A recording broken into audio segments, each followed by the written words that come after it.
So here we go. It seems like we've been talking about this for a while. 4 million people are expected to travel to see the total solar eclipse, and some have booked their hotels, I mean literally years ago.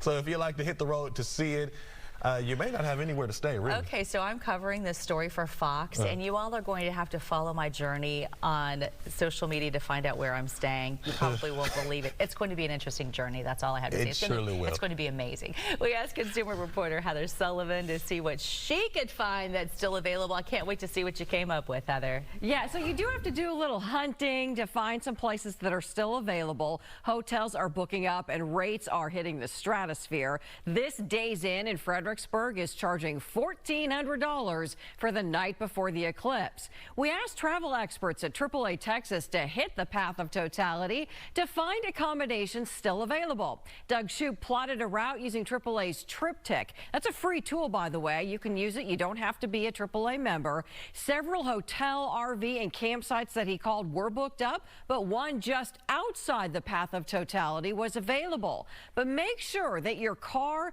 is road trip ready for heavy traffic both the Saturday before the eclipse and again right after it's over. There's going to be a lot of traffic, so we want to remind people that you need to have your vehicle in good working order. Make sure you're checking your tires, the tread and inflation, make sure your fluid levels are topped off. Make sure your battery has a good charge because you're going to be sitting in a lot of traffic the closer you get to that path of totality.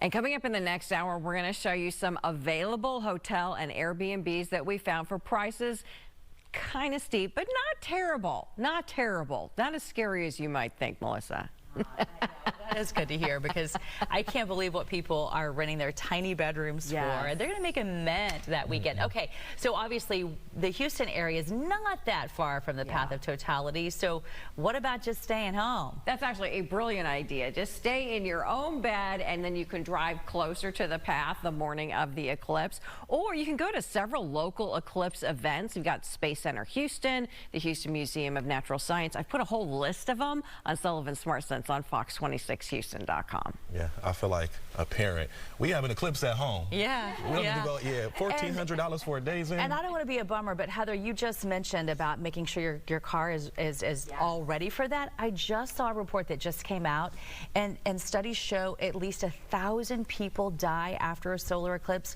because there are so many extra people on the roads. Wow. And they don't know where they're going, or they're in a really hurry to get there, or they're tired and trying to drive home. So I just want to tell you, everybody, listen to that. Be careful. Keep your eyes on the road. I never knew that. Yeah, that's a lot of extra people for. Fatalities went up after the last one. Yeah. So, be careful. All right. Be careful, everybody. Take heed. 8:13 right now. More.